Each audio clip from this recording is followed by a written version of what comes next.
The kick came without warning. One moment, Zora Amahle was standing in the marble corridor of Celestine Plaza, the most exclusive shopping center in all of New York City. The next moment, a polished Italian leather shoe connected with the back of her knee, sending her crashing to the cold, unforgiving floor. Her shopping bag scattered. Designer clothes spilled across the pristine tiles. And the sound of cruel laughter echoed through the atrium like a death sentence. "Still can't afford to watch where you're going, I see," the voice said. That voice. The one she had spent 3 years trying to forget. The one that used to whisper promises of forever into her ear before it turned into the instrument of her destruction. Zora looked up, and there he was. Beckham Thornwell. The man who had once been her entire world. The man who had abandoned her pregnant, penniless, and broken on the coldest night of her life.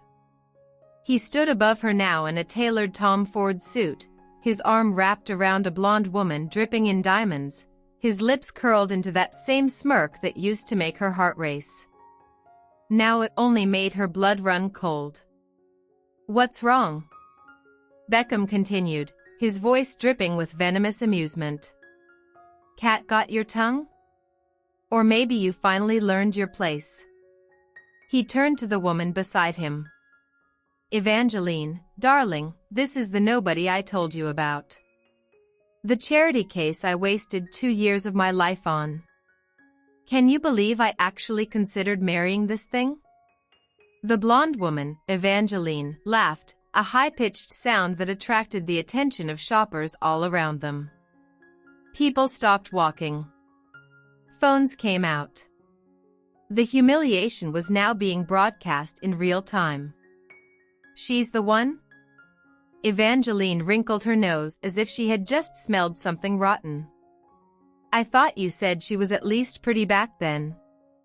"I don't see it." Zora's hands trembled as she tried to push herself up from the floor. Her Valentino dress was stained now. Her carefully styled locks had come loose, falling across her face. And the tears, those traitor tears, were already burning behind her eyes. She refused to let them fall. She had cried enough tears over Beckham Thornwell to fill an ocean. She would not give him one more drop. "Let me help you understand something," Beckham said, squatting down to her level. His eyes, those cold blue eyes she once thought were the color of summer skies, met hers with nothing but contempt. "You were never anything to me. You were a phase. A rebellion against my parents. Do you know how hard they laughed when I finally came to my senses? They said, 'Thank God you didn't actually breed with that black girl.'" Beckham. The voice that cut through the air was not loud. It was not angry. It was not even particularly forceful. But it carried a weight that made every single person in that corridor freeze where they stood. It was the kind of voice that belonged to someone who never needed to raise it. Because when they spoke, the world listened. Zora watched as the color drained from Beckham's face. She watched as he slowly turned around. She watched as his eyes went wide with a terror she had never seen in him before, not in all their years together. Standing 20 feet away, flanked by 6 men in identical black suits, was Kong Seo-jun. He was beautiful in the way that a storm is beautiful. Sharp cheekbones carved from marble. Dark eyes that held the kind of cold that could freeze a man's soul. Black hair swept back from his forehead, revealing a face that could have belonged to a fallen angel. He wore a black overcoat that probably cost more than most people's annual salary, and on his finger, his left ring finger, was a platinum band that matched the one currently sitting on Zora's hand. Her husband had arrived. But before we witness what happens next, before we see just how badly Beckham Thornwell's world is about to come crashing down around him, we need to go back. We need to understand how a poor, abandoned black woman from the wrong side of Chicago ended up wearing a $20 million wedding ring. We need to understand how love found her when she had given up on ever being found. First, though, I need you to do something for me. Yes, you. The person watching this right now. Drop a comment and tell me where in the world you're watching from. I want to know how far this story is reaching. And while you're down there, hit that subscribe button. I promise you, you do not want to miss what comes next. This story is about to take turns you never saw coming. Now, let's go back. Let's go back 3 years to the night everything fell apart. The apartment was freezing. The heating had been shut off 2 days ago because Zora couldn't afford the bill. She sat huddled on the couch, wrapped in every blanket she owned, waiting for Beckham to come home. She was going to tell him tonight. About the baby. About the life growing inside her. About the future they were about to start together. She was terrified and hopeful in equal measure. They had been together for 2 years. They had talked about marriage. He had said, just last month, that she was the only woman he could ever imagine growing old with. Surely, this news would only bring them closer together. The door opened at 11:47 p.m. Beckham walked in, but he didn't look like the man she knew. His face was hard. His jaw was clenched. He wouldn't meet her eyes. "We need to talk," he said. 4 words. Just 4 words. But Zora felt them like a knife to the chest. "Okay," she said softly. "I actually have something to tell you too. Good news. Really good news." "Don't." He held up his hand. "Don't make this harder than it has to be." "Make what harder?" "Beckham, what's going on? You're scaring me." He finally looked at her, and what she saw in his eyes broke something inside her that would take years to heal. There was no love there. No warmth. Nothing but cold, clinical distance. "I'm leaving," he said. "My parents, they've arranged a marriage. A real marriage. With someone appropriate. Someone from our world."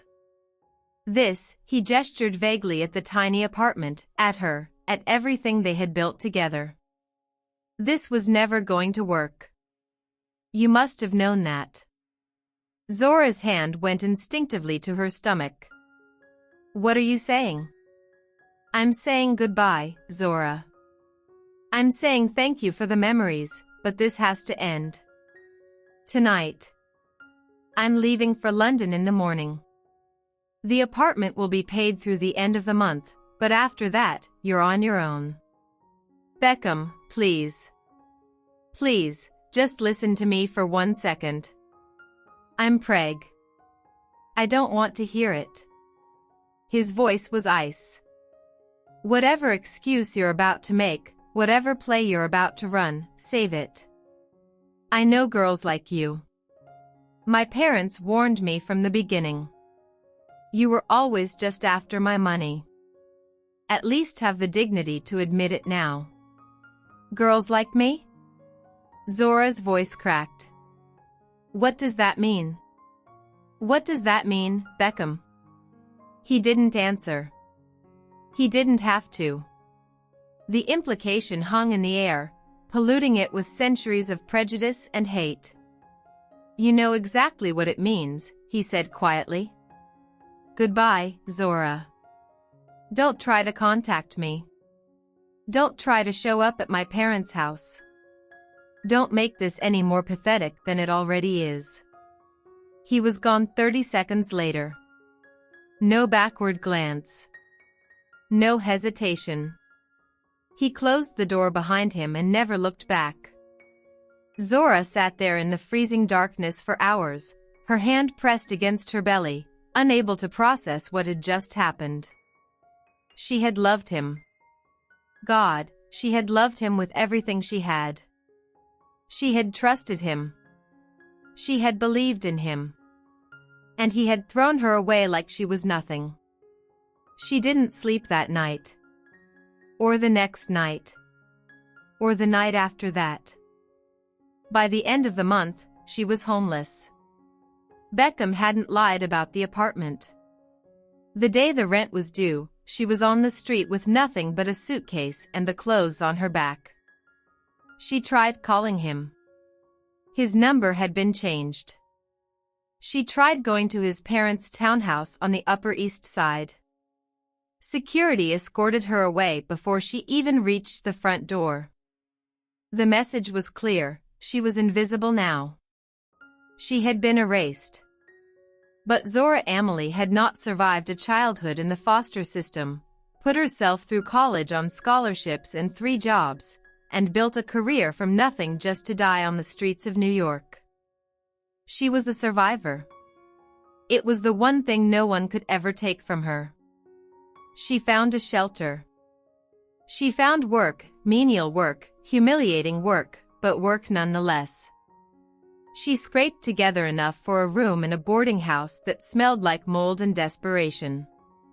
And when her daughter was born 6 months later, perfect and beautiful and screaming with life, she named her Imani Faith, because that was the only thing keeping her going. For 2 years, Zora worked herself to the bone. She cleaned offices. She waited tables. She did overnight security shifts and then rushed home to relieve the elderly neighbor who watched Imani for a few dollars and whatever food Zora could spare. She slept an average of 4 hours a night. She lost weight. She aged years and months. But she kept going.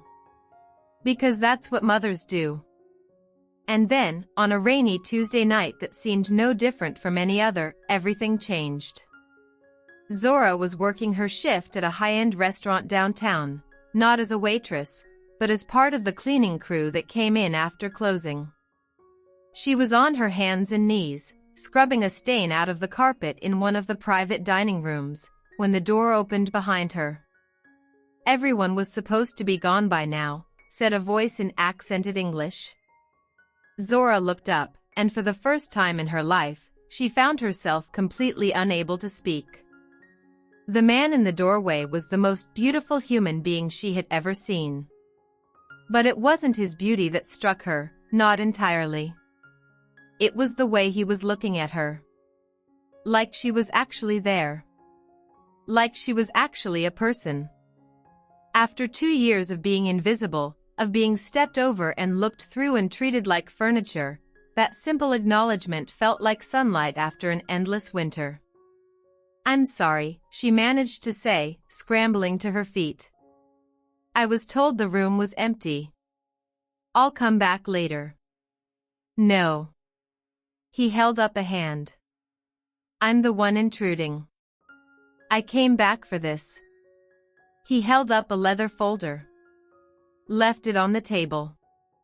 He should have left then. He should have turned around and walked out and never thought about her again. That's what men like him did with women like her.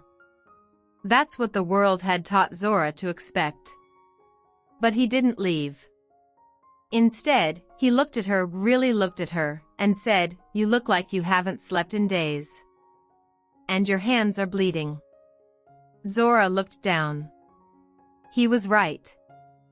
Her hands were cracked and raw from the industrial cleaning chemicals. She had stopped noticing the pain months ago. "It's nothing," she said automatically. "It's not nothing." His voice was firm but not unkind. "There's a first aid kit in the kitchen. Let me help you." "You don't have to do that." "I know I don't have to." He stepped closer, and Zora caught the scent of his cologne, sandalwood and something darker, something dangerous. "I want to." And that's when Zora Amahle met Kang Seo-jun. The man who would change everything. The man who would give her a new life, a new name, a new beginning. The man who was, as she would soon discover, the most powerful crime lord in the entire Eastern Hemisphere. But that revelation, and everything that came after, will have to wait. Because right now, back in the present, Beckham Thornwell was about to learn a very important lesson. You should never kick a lion's queen and expect to keep your legs. The air in Celestine Plaza had changed. What had been a bustling hub of luxury shopping was now frozen in time, every eye fixed on the scene unfolding in the main corridor. Beckham Thornwell stood motionless, his face a mask of confusion that was rapidly dissolving into recognition, and then into pure, unbridled terror. "Seo Jun," he whispered. "Kong Seo Jun." It was not a name spoken in introduction. It was a name spoken in prayer, the kind of prayer a condemned man offers when he realizes the executioner has just walked through the door. Zora watched as her husband approached, his gait unhurried, almost leisurely. Behind him, his men moved with the synchronized precision of a military unit. They formed a semicircle around Beckham and Evangeline, cutting off any possibility of escape. Not that Beckham seemed capable of running. His legs had apparently stopped working entirely. "Do you know who I am?" Seo Jun asked, stopping 5 feet from Beckham. His English was perfect, polished by years of international business dealings, both legitimate and otherwise. Beckham's mouth opened and closed several times before words finally emerged. Yes. Yes, I know who you are. Mr. Kong, if I've done something to offend you or your organization, I assure you it was completely unintentional. My father has always had the utmost respect for. I asked if you know who I am. Not who your father respects. Seojin's voice was quiet, but it cut through Beckham's rambling like a blade through silk. Answer the question. You're Kong Seo Jun, the head of the Kong Syndicate. Good. And do you know who that woman is? The one you just kicked to the ground? The one you called this thing? Beckham's eyes darted to Zora, who had risen to her feet and was now standing with a quiet dignity that seemed almost impossible given what had just occurred. His brow furrowed. He looked at her like he was seeing her for the first time. Truly seeing her. The Valentino dress. The Louis Vuitton bag scattered on the floor. The Cartier bracelet on her wrist. The Harry Winston earrings. And the ring. That impossible, enormous, unmistakably custom-designed platinum ring on her left hand. I don't. Beckham started. I don't understand. Let me help you understand. Seo Jun took another step forward, and Beckham stumbled backward involuntarily, crashing into Evangeline, who was too paralyzed with fear to catch him. That woman is Zora Kong. She is my wife. She is the mother of my children. And she is, without question, the single most important person in my life. The silence that followed was absolute. Not a whisper. Not a breath. Not even the distant sound of shopping mall music penetrated the bubble of tension that had formed around them. Beckham's face went through a remarkable transformation. First came disbelief, pure, uncomprehending denial. Then came calculation as his mind raced through the implications of what he had just heard. And finally, devastatingly, came understanding. Understanding of just how badly he had miscalculated. Understanding of just how completely and utterly he had destroyed himself. Zora, he said, turning to her with a desperate smile that made her stomach turn. Zora, I was joking. You know how I am. I didn't mean any of it. We were together for so long, surely you can forgive a little. Stop talking. Seojin's voice was soft, but it carried the weight of absolute command. You do not speak to her. You do not look at her. You do not even think about her. From this moment forward, she does not exist to you. If you see her on the street, you will cross to the other side. If you see her in a room, you will leave. If you even hear her name mentioned in conversation, you will forget it immediately. Do you understand? Beckham nodded frantically. Yes. Yes, absolutely. Mr. Kong, I promise you, nothing like this will ever happen again. I'll make sure. I'm not finished. Beckham's mouth snapped shut. Seo Jun reached into his coat and withdrew a slim tablet. He tapped the screen several times, then held it up so Beckham could see. Do you recognize this? He asked. Beckham squinted at the screen, then went deathly pale. That's the Thornwell Industries stock portfolio. Correct. As of 20 minutes ago, my company owns 37% of your father's corporation. By tomorrow morning, that number will be 51%. By the end of the week, I will own everything your family has built over the last 4 generations. Your office towers. Your real estate holdings. Your shipping contracts. Your political connections. All of it. Gone. You can't. Beckham's voice cracked. You can't do that. My father will fight. He has friends in Congress. He has. Your father's friends in Congress owe me favors that make their relationship with your family look like a casual acquaintance. Seo Jun tucked the tablet back into his coat. Your father will not fight. Your father will beg. And when he does, I will remind him of this moment. I will remind him of what his son did. And then I will destroy him anyway. Evangeline, who had been frozen in terrified silence, suddenly burst into hysterical tears. This is insane. You can't treat us like this. Do you know who my father is? He's Wilhelm Hartley III, Seo Jun said without looking at her. Old money from Boston.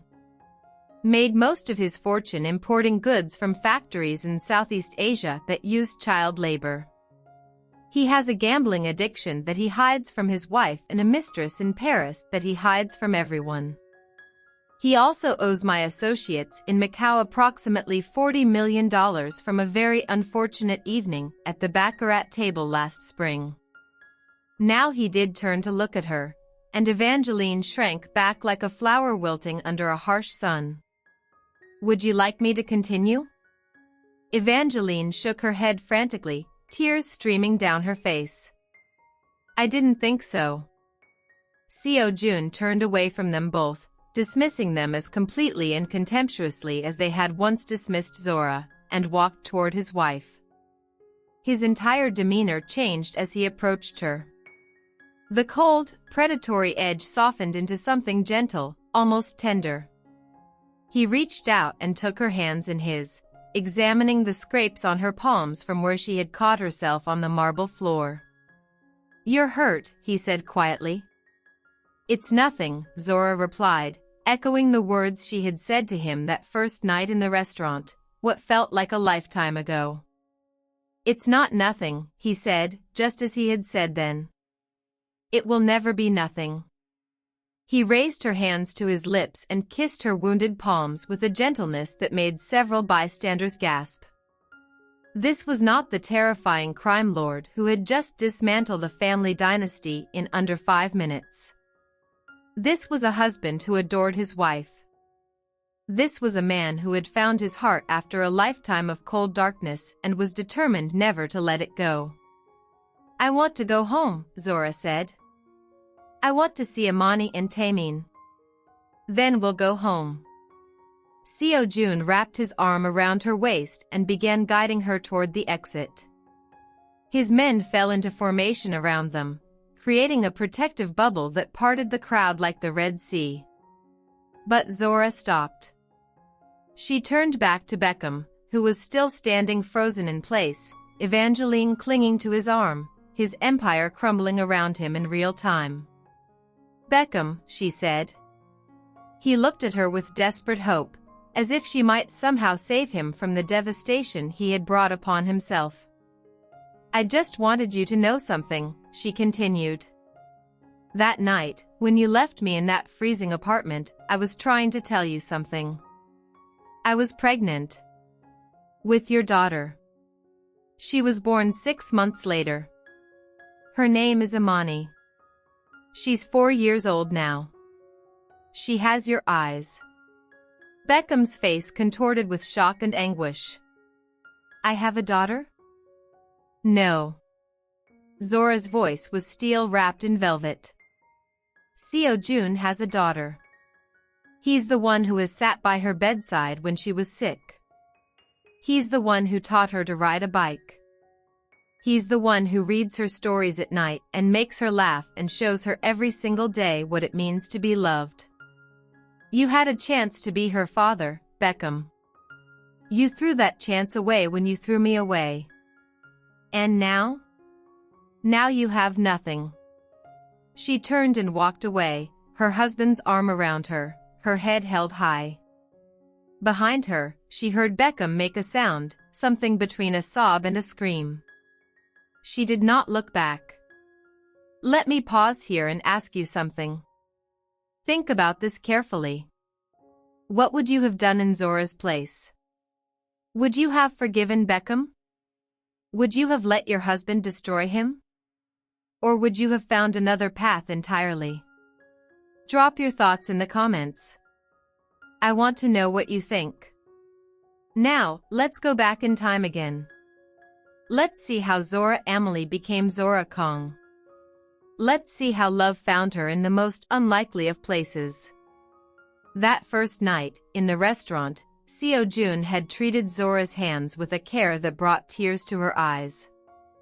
No one had been gentle with her in so long that she had forgotten what it felt like. He had applied antiseptic, wrapped bandages around her cracked palms, and then, inexplicably, asked her to have dinner with him. "I can't," she had said. "I have to get back to my daughter. She's only 2, Anne." "You have a daughter?" Zora had tensed, waiting for the judgment, the dismissal, the sudden cooling of whatever strange warmth had briefly existed between them. But Seo Jun had simply smiled, the first smile she had seen on his face, and it transformed him from intimidating to breathtaking. "What's her name?" "Imani." "Faith," he said, and Zora had looked at him in surprise. He laughed, another first. "My mother was Nigerian. She raised me on Swahili lullabies before she died. I know what the name means." And just like that, something clicked into place between them. Something neither of them had been looking for. Something neither of them had believed they would ever find. The dinner invitation became a standing arrangement. Every Tuesday night, Seo Jun would come to the restaurant after closing, not for the food, but for her. They would sit in that same private dining room and talk for hours, about everything and nothing, about their pasts and their fears and their impossible dreams. Zora learned that Seo Jun's father had been the previous head of the Kong Syndicate, a brutal man who had raised his son to be a weapon rather than a person. She learned that his mother, the Nigerian woman who had given him his gentle side, had died when he was 7, leaving him alone in a world that demanded cruelty above all else. She learned that beneath his cold exterior was a loneliness so profound that it had become the foundation of his entire existence.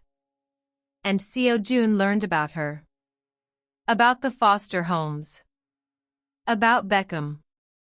About the daughter who was her entire world and the daily battle she fought just to keep them both alive. "Why don't you let me help you?" he asked one night, about a month into their strange courtship. "Help me how?" "Let me set you up in an apartment." A good one, in a safe neighborhood. Let me pay for childcare and food and everything you need. Let me give you the chance to breathe. Zora had stared at him for a long moment. Why? Because I can. That's not an answer. Seo Jun had been quiet for so long that Zora thought he might not respond at all. But finally, he said, because you're the first person in my life who has ever looked at me like I might be something other than a monster. Because when I'm with you, I remember what it felt like to be human. Because I am falling in love with you, Zora Amahle, and I don't know what to do about it. Zora's heart had stopped. Actually stopped, she was sure of it, for at least 3 seconds. You don't know me, she said. Not really. I know enough. And I want to know more. I want to know everything. I want to know you for the rest of my life, if you'll let me. She should have said no. Every practical bone in her body was screaming at her to run. This man was dangerous. This man was a criminal. This man could destroy her as easily as he was falling in love with her. But when she looked into his eyes, those dark, beautiful, lonely eyes, she saw something she had never seen before. She saw a reflection of herself. She saw someone who had been abandoned by the world and had built walls so high that they had nearly forgotten what it felt like to be touched. Okay, she said. Okay. But we do this properly. No secret arrangements. No hidden apartment. If you want to be part of my life, you become part of all of it. That means Imani too. Seojun's face broke into that rare, radiant smile. I wouldn't have it any other way. And that was the beginning of everything. The first time Kang Seo-jun met Imani, he was more nervous than he had ever been in his life. This was a man who had negotiated with governments, faced down rivals who wanted him dead, and built an empire that spanned 3 continents. But standing outside Zora's tiny boarding house room with a stuffed elephant in his hands, he felt like a child himself. Are you sure about this? He asked Zora for the 10th time. She smiled, really smiled, in a way she hadn't in years, and took his hand. She's 2. She's not going to bite you. You don't know that. Zora laughed and opened the door. Imani was sitting on the floor, surrounded by the few toys Zora had managed to afford over the years. She looked up when the door opened, her big brown eyes wide with curiosity. She had Zora's face, the same high cheekbones, the same full lips, the same expression of fierce intelligence, but her eyes were different. Lighter. Beckham's eyes. Seo-jun felt a momentary twist in his gut at that reminder, but it vanished the instant Imani pointed at him and said, "Tall man." Yes, Zora said, struggling to contain her laughter. This is the tall man. His name is Seo-jun. Can you say Seo-jun? Seo-jun. Imani pronounced it carefully, then nodded as if satisfied with her accomplishment. Seo-jun have present? Seo-jun blinked, then looked down at the elephant in his hands. How did she know I had a present? She's very perceptive, Zora said. Gets it from me. He knelt down to Imani's level and held out the elephant. It was soft gray velvet with big floppy ears and a trunk that made a squeaking sound when you pressed it. This is for you, he said. If you want it. Imani studied him for a long moment with an intensity that seemed far beyond her years. Then she reached out and took the elephant, hugging it tightly to her chest. Thank you, Seo-jun, she said. And then she did something that changed everything. She walked over to him, wrapped her tiny arms around his neck, and hugged him. Seo-jun froze. He couldn't remember the last time anyone had hugged him. His father had never been affectionate. His mother had died too early. The people who surrounded him now either feared him or wanted something from him. Physical affection was not part of his world. But this child, this beautiful, innocent child who had every reason to be wary of strangers, had simply opened her arms and let him in. When Zora looked at Seojun's face, she saw something she had never seen there before. She saw tears. He was crying. Silently, almost imperceptibly, but unmistakably. This terrifying, powerful man was crying because a 2-year-old had hugged him. In that moment, Zora knew. She knew that whatever danger Seojun represented, whatever darkness lived inside him, there was also light. And that light had been waiting all along for someone to set it free. The months that followed were a gradual transformation for all of them. Seojun did what he promised. He moved Zora and Imani into a beautiful apartment in a safe neighborhood, hired a nanny who came highly recommended, and ensured that Zora never had to worry about money again. But he did more than that. He became present in ways that Zora hadn't expected. He came for dinner 3 times a week, not to restaurants, but to their home. He sat on the floor and played with Imani's toys. He read her stories in Korean, teaching her words from his mother's language. He learned to braid her hair, badly at first, but with improving skill. He became, slowly but surely, the father that Imani had never had. And he fell deeper in love with Zora every single day. "Marry me," he said one night, after Imani had gone to sleep and they were sitting on the balcony watching the city lights.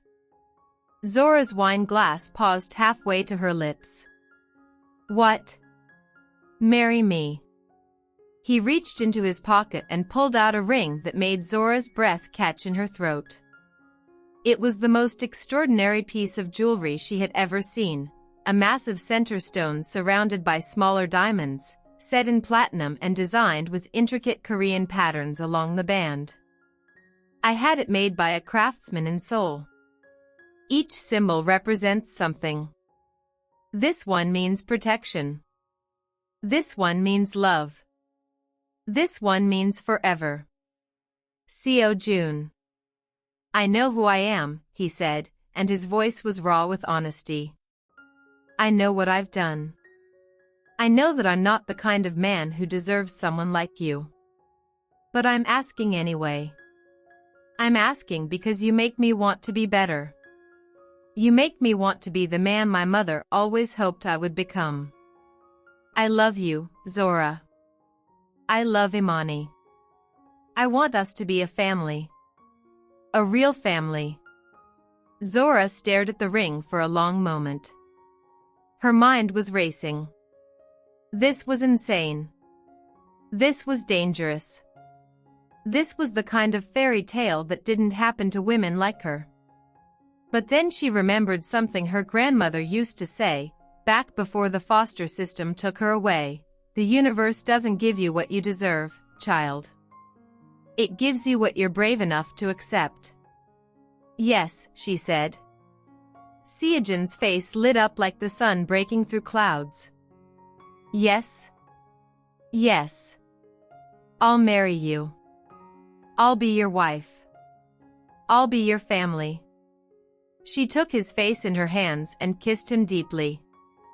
"I love you too, Kang Seojun. God help me, but I do." They were married 3 months later in a private ceremony in Jeju Island. Only Seojun's most trusted associates attended, along with the elderly neighbor who had watched Imani all those nights when Zora was working herself to the bone. Imani was the flower girl, scattering petals with gleeful abandon, and when Seojun said his vows, in Korean, then in English, then in Swahili, there wasn't a dry eye in the venue. For the first year, everything was perfect.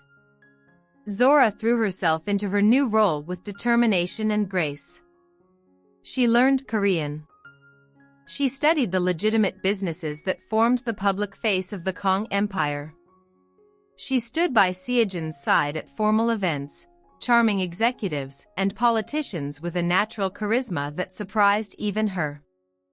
And she became pregnant with their second child. Tameen was born on a spring morning, healthy and strong, with his father's sharp features and his mother's warm brown skin. Seo-jun held his son for the first time with the same look of wonder that had crossed his face when Imani first hugged him, as if he couldn't believe that something so perfect could possibly belong to him. "I never thought I would have this," he whispered to Zora as she lay in the hospital bed, exhausted but radiant. "I never thought I was capable of it." "You always were," she replied, touching his cheek. "You just needed someone to show you." Their family was complete. Their happiness seemed unshakable. But every paradise has its serpent. And theirs was about to make itself known. It started with small things. A business deal that fell through unexpectedly. A politician who suddenly became uncooperative. Shipments that were intercepted by authorities who seemed to know exactly where to look. Someone was feeding information to Seo-jun's enemies. Someone was betraying him from within. The investigation took months. Seo-jun's people combed through every employee, every associate, every connection. The leak was devastating, not just financially, but strategically. Rivals were moving into territory that had been controlled for decades. Alliances were fracturing. The empire was under threat. And then they found the source. "Tell me again," Seo-jun said, his voice deadly calm. "Tell me exactly what you found." His head of security, a woman named Hanako who had been with the family for 20 years, stood before him in his study, her face grim. "The information was being sold to the Oshiro syndicate in Japan," she said. "The payments were routed through a series of shell companies, but we traced them back to their source. The money was going to an account in the Cayman Islands. That account is registered to Wellington Associates, a legal firm in New York. The firm's primary client is Thornwell Industries." Seo-jun went very still. "Say that name again." "Thornwell Industries. Specifically, we believe the contact is Beckham Thornwell himself. He's been working with the Oshiros for at least 8 months. We believe he's trying to take down the organization as revenge for Zora." Seo-jun's hands curled into fists. "He found out about her. About us." "It appears so, sir." The rage that swept through Seo-jun was unlike anything he had felt in years. He had allowed himself to become soft, to become domesticated. He had let his guard down because he had been happy, and Beckham Thornwell had used that happiness as a weapon against him. But more than that, more than the business losses, more than the strategic damage, Beckham Thornwell had tried to harm his family. He had tried to destroy the world that Zora had built. He had tried to take away everything that mattered. And that was something Seo-jun would never, ever forgive. "Find him," he said. "Find out where he'll be. And make sure I know the moment he steps foot anywhere I can reach." Hanako nodded. "Yes, sir." "Is there anything else?" "Yes." Seo-jun stood and walked to the window, looking out at the city that he controlled. "Find out everything there is to know about the Thornwell family. Every business dealing. Every secret. Every skeleton in every closet. I want to know their vulnerabilities, their weaknesses, their fears. I want to know them better than they know themselves. Consider it done." Hanako left, and Seo-jun remained at the window for a long time, thinking about the past and the future and the collision that was coming. Beckham Thornwell thought he was safe. He thought that old money and political connections would protect him from the consequences of his actions. He thought that he could strike at the Kong family from the shadows and never face retribution. He was wrong. He was so very, very wrong. And in 6 months' time, when Beckham Thornwell decided to take his new fiancée Evangeline shopping at Celestine Plaza, the same mall where he knew Zora liked to shop, because he had been watching her for months, planning this accidental encounter, he had no idea that he was walking into a trap. He had no idea that Seo Jun had been waiting for exactly this opportunity. He had no idea that the kick he delivered to Zora's knees would be the final nail in his own coffin. But we're getting ahead of ourselves again. Let's return to the present. Let's see what happened after Zora walked away from Beckham's broken form in the mall corridor. Let's see how far a man can fall when he underestimates the wrong people. The car ride home was silent for the first 15 minutes. Zora sat in the back of the armored Mercedes, her head resting against Seojin's shoulder, watching the city pass by outside the tinted windows. Her hands had been properly bandaged by one of Seojin's men who kept a first aid kit in the trunk. The stain on her Valentino dress had been treated with a cleaning solution that would prevent permanent damage. Everything was being handled, as it always was when Seo Jun was involved. But Zora's mind was far away. "I saw it in his eyes," she finally said. "When you told him about Amani. When he realized what he lost." "Good." Seojin's voice was hard. "He deserves to feel that loss every day for the rest of his pathetic life." "Maybe." Zora was quiet for another moment. "But I felt something else too. I don't know. Not pity exactly. But something close to it. You're a better person than I am." "No." She lifted her head to look at him. "I'm just someone who understands what it's like to lose everything. I wouldn't wish that pain on anyone. Not even him." Seojin's expression softened. He reached up and touched her face with a tenderness that never failed to make her heart swell. "This is why I love you," he said. "This is why you are everything to me. You have every reason to be cruel, and yet you choose kindness. You have every reason to want revenge, and yet you speak of compassion." "I didn't say I wanted to stop you from destroying him," Zora clarified. "I just said I understood his pain. There's a difference." Seo Jun laughed, a genuine laugh that always made him look younger. "There she is. My wife. The most magnificent woman in the world." They arrived home 20 minutes later. Home was a sprawling penthouse that occupied the entire top floor of one of Manhattan's most exclusive residential towers.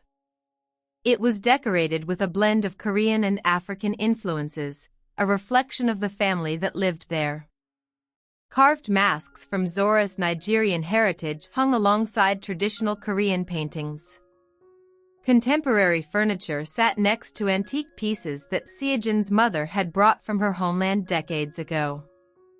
And in the living room, waiting for them, were Imani and Taemin. "Mommy." Imani launched herself at Zora the moment she walked through the door. At 6 years old, she had just had a birthday. She was all gangly limbs and boundless energy. "You were gone forever. We made cookies with Auntie Hanako, but Taemin ate like 17 of them and now he has a stomachache." "I didn't eat 17, Taemin protested, emerging from behind the couch with a suspicious amount of chocolate on his face. He was 2 years old, with Seojin's sharp cheekbones and Zora's full lips, and he had inherited his father's stubborn pride. "I ate 12. That's way less." "Is that so?" Seo Jun scooped him up and examined the chocolate evidence with mock seriousness. "It seems like maybe you and I need to have a conversation about truth-telling, little man." "I tell truth, Appa." Taemin's face was the picture of innocence. 12 is true number. "Mumhum." Seo-jun kissed his forehead. We'll discuss this later. For now, go wash your face. You look like a chocolate monster. As Taemin scampered off to the bathroom, Hanako appeared from the kitchen, wiping her hands on a towel. Everything went according to plan, I assume? Better than expected, Seo-jun said. Thornwell practically gift-wrapped his own destruction. I didn't even have to improvise. What about the information we gathered on his other activities? The embezzlement? The tax fraud? Send it to the appropriate authorities tomorrow morning. Make sure it comes from an anonymous source that can't be traced back to us. I want him to feel like the whole world is closing in on him. Zora had moved to the couch with Imani, who was chattering away about school and cookies, and a boy named Oliver who apparently had the audacity to say that girls couldn't be superheroes. She listened with half her attention, the other half processing the conversation happening across the room. This was her life now. This strange blend of domesticity and danger. Birthday parties and corporate takeovers. Bedtime stories and systematic destruction of enemies. She had accepted it long ago, had made peace with the contradictions that defined her husband's world, but there were still moments when the dissonance caught her off guard. Mommy? Imani's voice pulled her back to the present. You look sad. Did something bad happen? Zora looked down at her daughter, this beautiful, perceptive child who had Beckham's eyes but none of his cruelty, and smiled. Something happened, she admitted. But it wasn't bad. It was just complicated. Complicated like math? Harder than math. Wow. Imani's eyes went wide. That sounds really complicated. It is. But you know what helps with complicated things? Ice cream? Zora laughed. Ice cream. Let's go raid the freezer. As she walked toward the kitchen with Imani on her hip, she passed Seo-jun, who was still conferring with Hanako about next steps. He caught her hand as she passed, pulling her close enough to kiss her temple. I love you, he murmured against her skin. I love you too. Now go finish your world domination planning so we can have family movie night. Yes, my queen. She continued to the kitchen, where Taemin, face now moderately cleaner, was already trying to reach the freezer door. She helped him get the ice cream, scooped bowls for all three of them, and sat at the breakfast counter watching her children eat with the kind of unbridled joy that only children can muster for frozen dessert. This was what mattered. This was what she had fought for. This was what Beckham Thornwell had tried to destroy when he betrayed her all those years ago. And this was what she would protect with every fiber of her being, no matter what came next. Later that night, after the children were in bed and the penthouse had grown quiet, Zora found Seo-jun in his study, standing at the window the way he always did when he was deep in thought. What happens now? She asked, coming to stand beside him. Now we wait. He put his arm around her waist. The stock acquisition is already in motion. The information about his criminal activities will reach the FBI tomorrow. His family's political connections are being systematically dismantled as we speak. Within a month, Beckham Thornwell will be facing federal charges, his family will be bankrupt, and everyone who ever associated with him will be scrambling to distance themselves. And the Oshiros? The syndicate he was working with? Seo-jun's jaw tightened. They've already been dealt with. Their leadership had an unfortunate accident 3 days ago. What's left of their organization will be absorbed into ours by the end of the quarter. Zora was quiet for a moment. You planned all of this, she said. You knew he would try something. You knew he would eventually confront me. I suspected. Seo-jun turned to face her. When we discovered his connection to the Oshiros, we realized he had been monitoring you. Tracking your shopping habits, your routine. He wanted to hurt you, Zora. He wanted to humiliate you. He thought that by breaking you, he could break me. So you let him think he succeeded. I let him think he was in control. There's a difference. He smiled, but there was no warmth in it. Men like Beckham Thornwell always underestimate their enemies. They believe that power comes from money and connections. They don't understand that real power comes from patience. From strategy. From being willing to wait years for the perfect moment to strike. You've been planning this since you found out about him. Since before we were married. I've been planning this since the first night you told me what he did to you. Since you described being abandoned in that freezing apartment, pregnant and alone. I've been planning this since I held you while you cried about the years you spent barely surviving. He took something from you, Zora. He took your safety. Your dignity. Your faith in people. And I swore to myself that I would make him pay for every single tear you ever shed because of him. Zora felt tears prick at her eyes, not of sadness, but of something else entirely. Something that felt like being truly, completely seen. You did all this for me, she whispered. I would burn down the entire world for you, he replied simply. You and our children are everything. There is nothing I wouldn't do to protect you.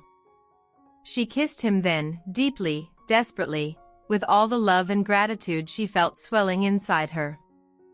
He responded in kind, pulling her close, holding her as if she might disappear if he let go.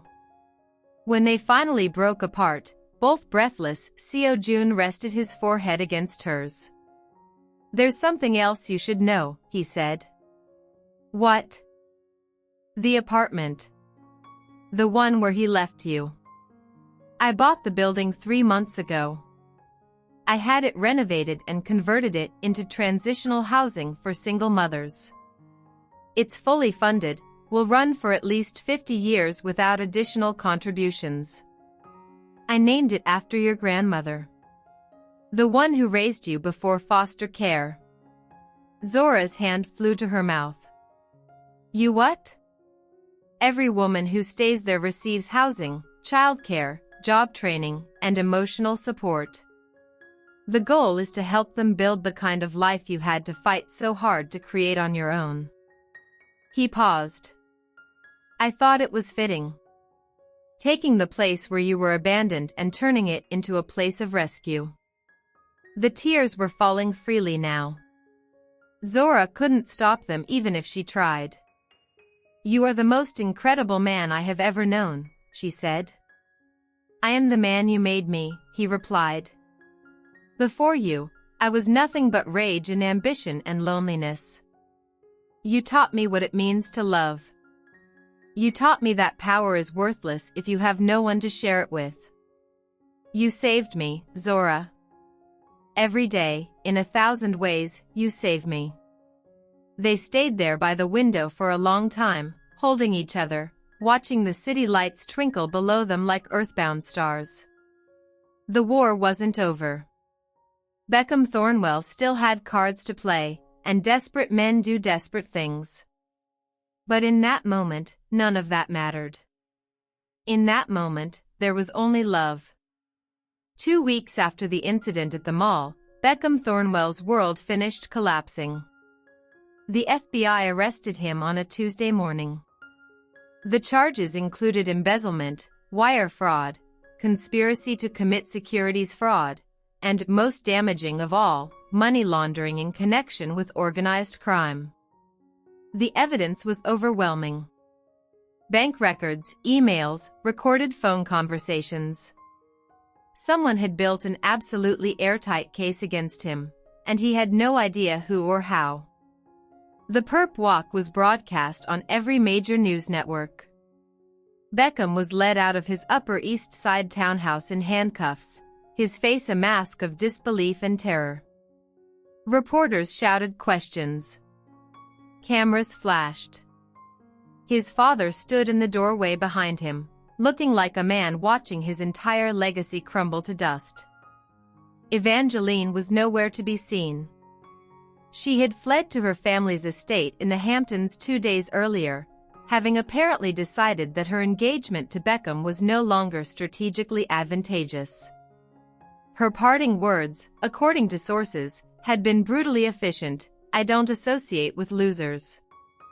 Zora watched the coverage from the living room of her penthouse, Tamine playing on the floor beside her, Imani at school. She should have felt satisfaction, triumph, vindication. But instead, she felt strangely hollow.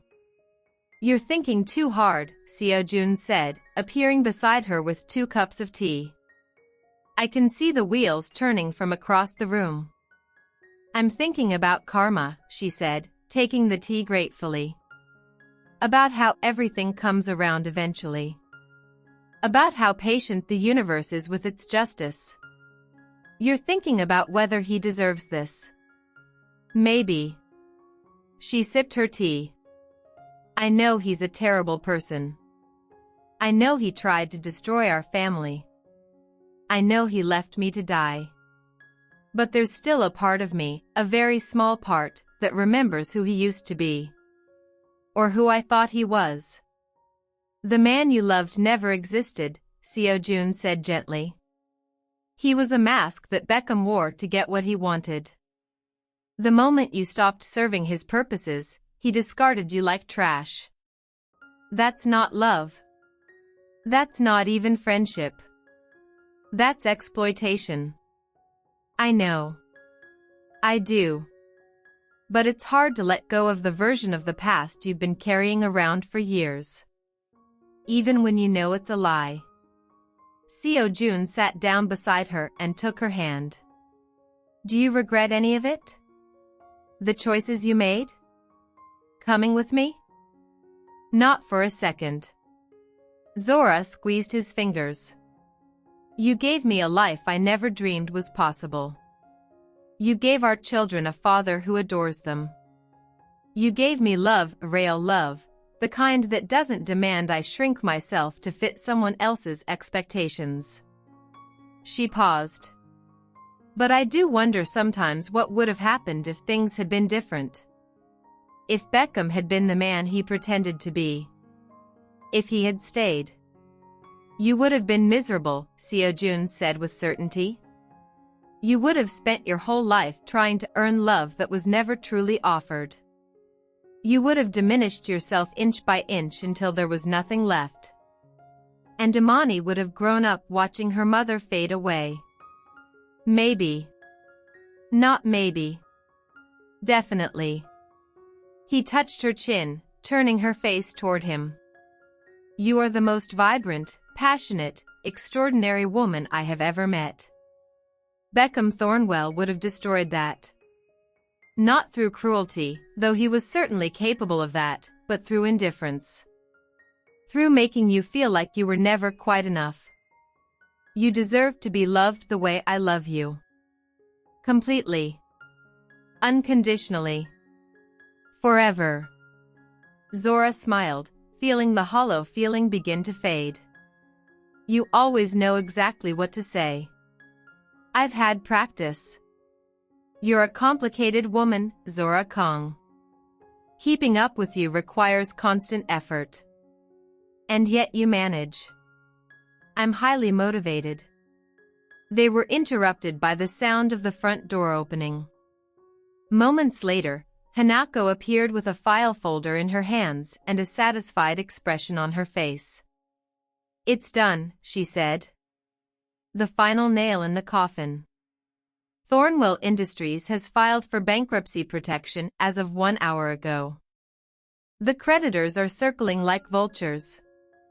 The family's assets are being frozen pending investigation." And she allowed herself a small smile. "His parents have publicly disowned him. They issued a statement saying they're deeply shocked and disappointed by his alleged criminal behavior and that they have no contact with their estranged son. His own parents, Zora murmured. Just like that.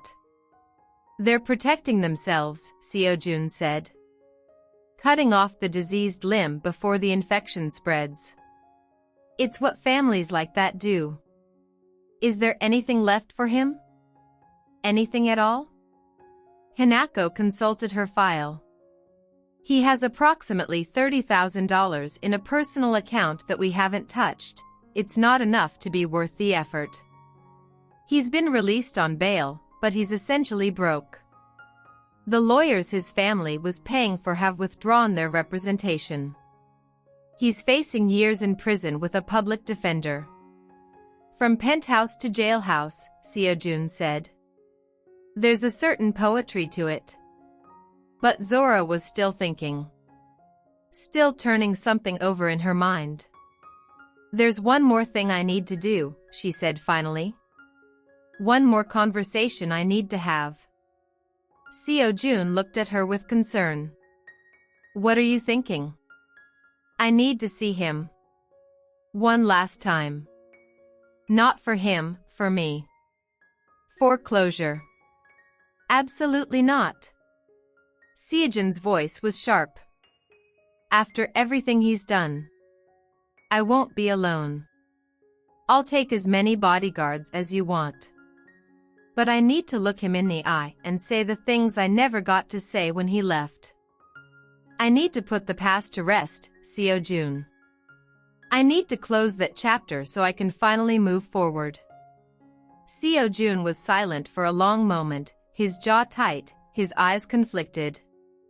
She could see the battle playing out on his face, his desire to protect her warring with his respect for her autonomy. Finally, he said, 1 hour. Hanako and 3 others. And you call me the moment anything feels wrong. Thank you. Don't thank me. Just come home safe. The meeting took place in a coffee shop in Brooklyn. Neutral territory. Public enough to be safe, private enough for honest conversation. Beckham Thornwell was already there when Zora arrived, sitting in a corner booth with his hands wrapped around a cup that had probably gone cold hours ago. He looked terrible, unshaven, hollow-eyed, wearing clothes that hadn't been washed in days. The golden boy who had once been the toast of New York society now looked like a homeless man who had wandered in off the street. Which, Zora realized, wasn't far from the truth. She sat down across from him, Hanako positioning herself at a nearby table with clear sightlines to the door. The other bodyguards were stationed outside. Thank you for coming, Beckham said. His voice was hoarse, as if he hadn't spoken to anyone in days. I wasn't sure you would. I almost didn't. Why did you? After everything, after what I did at the mall, why would you even want to look at me?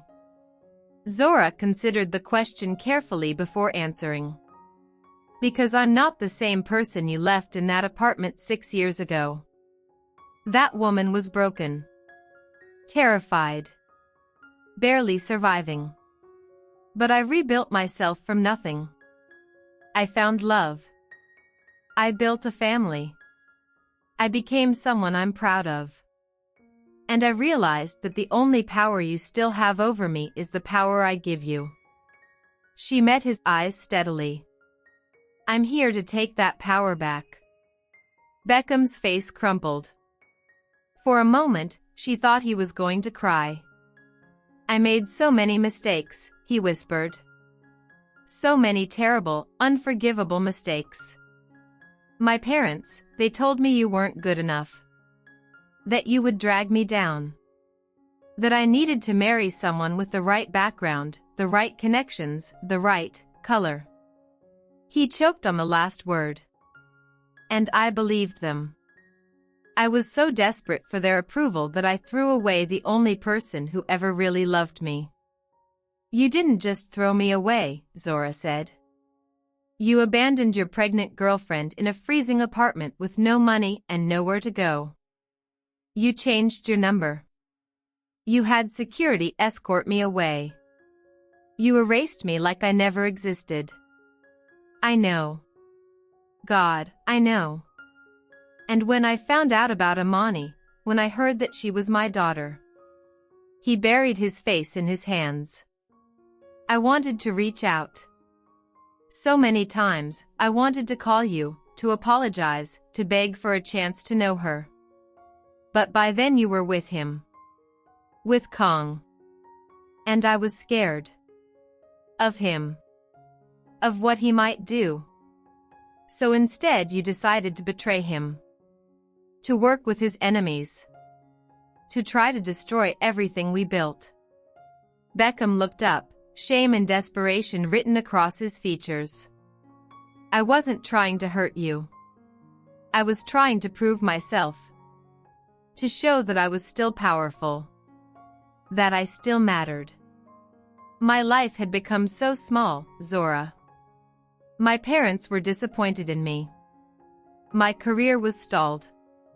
My engagement was a joke. I had nothing.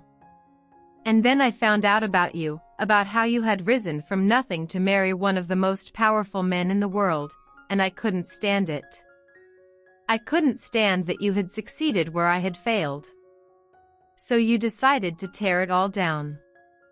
I was an idiot. A jealous, prideful, stupid idiot.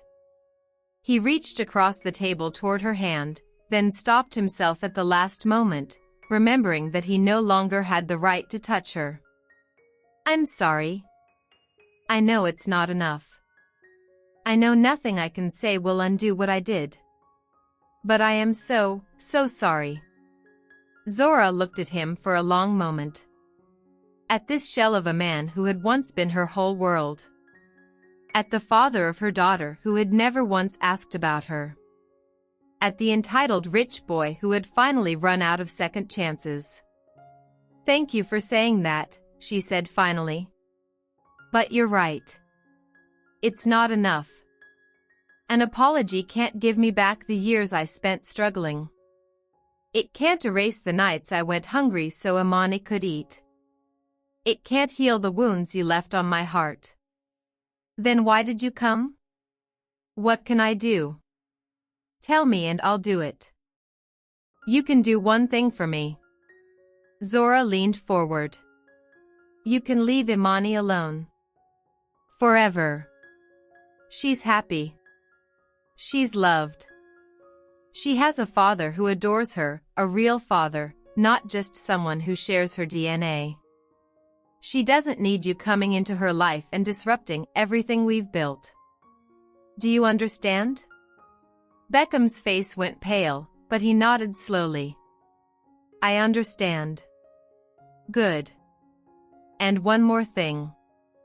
Zora stood up, gathering her purse. Whatever happens to you next, prison, bankruptcy, social exile, know that you brought it on yourself. Not me. Not Seo Jun. You. Your choices. Your actions. The universe is simply balancing the scales. She walked toward the door, then paused and turned back. Goodbye, Beckham. I hope you find peace someday. But I won't be there to see it. She left him sitting alone in the coffee shop, surrounded by the ruins of his life, and she never looked back. 6 months later, Zora stood on the rooftop terrace of their penthouse, watching the sun set over Manhattan. Behind her, she could hear the sounds of a party in full swing, laughter and music and the clink of champagne glasses. It was Imani's 7th birthday, and the penthouse was full of children and parents and balloons and cake. Seo Jun appeared beside her, sliding an arm around her waist. What are you doing out here? You're missing the magician. Just thinking. About how strange life is. How you can be at rock bottom one day and on top of the world the next. How the people who are supposed to love you can abandon you, and strangers can become your family. She leaned into him. About how grateful I am for everything. Everything? Especially you. Especially our children. Especially this life we've built together. He kissed the top of her head. I'm the grateful one. Before you, I was just a man with power and no purpose. You gave me a reason to be better. You gave me a family worth protecting. You gave me love. We gave each other love. That we did. They stood together in comfortable silence, watching the city lights begin to twinkle as the sun disappeared below the horizon. From inside, they heard Imani shriek with delight at something the magician had done, followed by Tamin's attempts to explain that it was just tricks, not real magic. I have some news, Xiaojun said after a moment. Good news or bad news? Interesting news. He paused. Beckham Thornwell was sentenced today. 23 years in federal prison. He'll be eligible for parole in 15. Zora absorbed this information. She had deliberately avoided following the trial, preferring to let the past remain in the past. But there was something final about hearing it confirmed. How do you feel? Xiaojun asked. Honestly? I don't feel anything. Not satisfaction. Not sadness. Not vindication. Just nothing. She turned to face him. Is that strange? I think it's healthy. It means you've truly moved on. He has no power over you anymore. He's just a name from your past, fading further into irrelevance with each passing day. When you put it that way, it sounds almost poetic. I have my moments. They were interrupted by Imani bursting through the terrace doors, her face bright with excitement. Mommy. Daddy. Come see. The magician made a bunny appear out of a hat and Tamin is trying to figure out where it was hiding and he's getting really frustrated. We're coming, sweetheart, Zora said, laughing.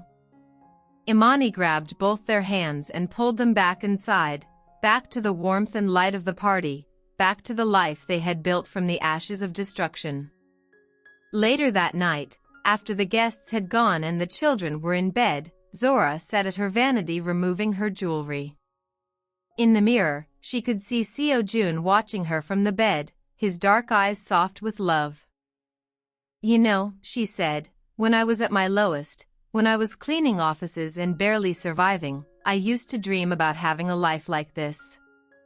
About being safe. About being loved. But I never actually believed it would happen. I thought fairy tales were for other people.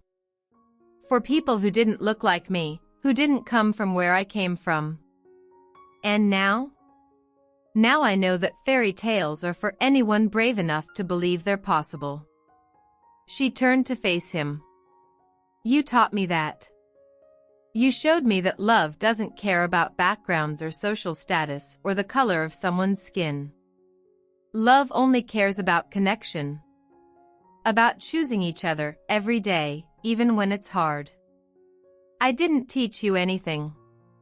Xiaojun rose from the bed and crossed to her, pulling her to her feet and into his arms. I just reflected back what you already knew. Your strength.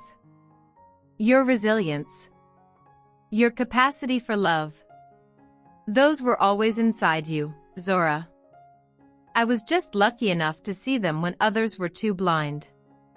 She kissed him then, deeply, lovingly, with all the gratitude and joy that filled her heart. He responded with equal tenderness, holding her like she was the most precious thing in the world. Because to him, she was. If you've made it this far, I need you to do something for me. This story, Zora's story, is a reminder that no matter how far you fall, you can always rise again. That the people who abandon you don't deserve your tears. That love can find you in the most unexpected places. If this story touched you, if it made you feel something, please subscribe to this channel and share this video with someone who needs to hear it. There are people out there right now who feel like Zora felt in that freezing apartment, alone, abandoned, hopeless. Maybe hearing her story will remind them that their story isn't over yet. That the best chapters are still waiting to be written. And to everyone who watched until the very end, thank you. Your support means everything. This story exists because of you. 3 years later, Zora returned to the building where she had once been abandoned. But this time, she wasn't there as a victim. She was there as a benefactor. The ribbon-cutting ceremony for the Amahle house, named after her grandmother, drew reporters and politicians and philanthropists from every corner of the city. Camera flashes popped like fireworks as Zora stepped up to the podium, the red ribbon stretched behind her across the restored brick entrance of the building that had once been the loneliest place on earth. Once upon a time, this building had been a symbol of abandonment. Now, it was hope made concrete.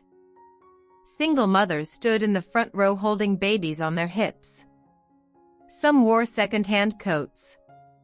Some looked nervous, unsure if this kindness was real. Zora recognized that look immediately. She had worn it herself years ago, when the world kept proving that love came with conditions. She placed her hands on the podium and waited until the noise settled.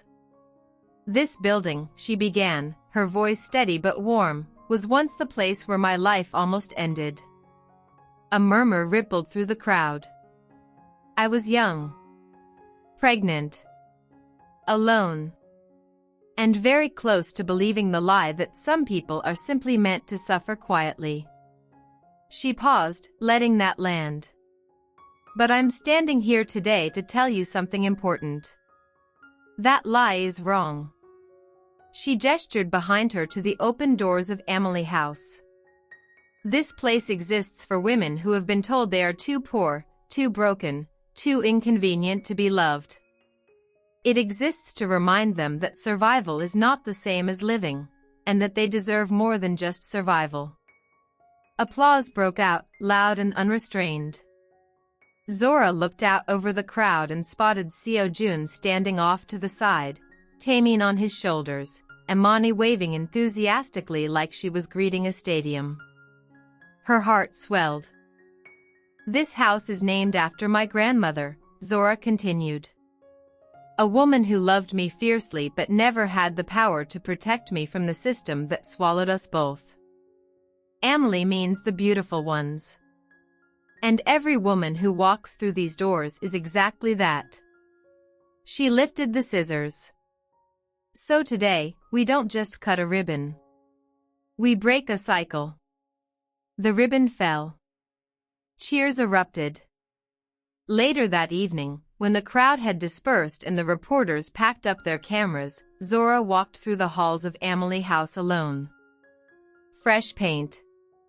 Soft lighting. Children's drawings already taped to doors. Laughter echoing from a common room. Life. She stopped in front of one apartment door, number 3B. Years ago, she had slept on the floor of a unit just like this, crying quietly so no one would hear her fear. Now, a young woman stood in the doorway holding a newborn, eyes wide and wet with tears. Miss Kong, the woman whispered. They told me you used to live here. Zora smiled gently.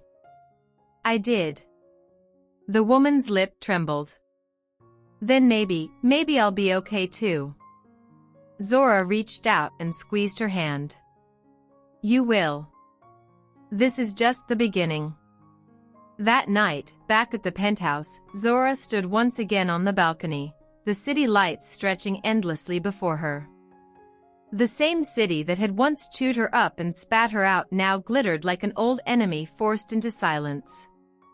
Seo-jun came up behind her, wrapping his arms around her waist. You turned pain into legacy, he murmured. Not many people can do that. She leaned back against him. Neither could I, until I stopped believing I was small. Inside, Tamim laughed in his sleep. Imani murmured softly, dreaming of tomorrow. Zora closed her eyes. Beckham Thornwell was gone from her life, not just physically, but emotionally. His cruelty had not been the end of her story. It had been the trigger for her transformation. She had lost everything. And gained everything that mattered. If you're watching this right now and you've ever been abandoned, humiliated, or made to feel like your worth had an expiration date, let this be your reminder. Sometimes, the people who hurt you don't realize they're only creating the origin story of someone unstoppable. If this story stayed with you, don't scroll past it like it meant nothing. Subscribe. Share it. Someone out there needs to hear that their comeback is still loading. And remember this. The ones who kicked you when you were down rarely get front row seats when you rise. But they always hear about it.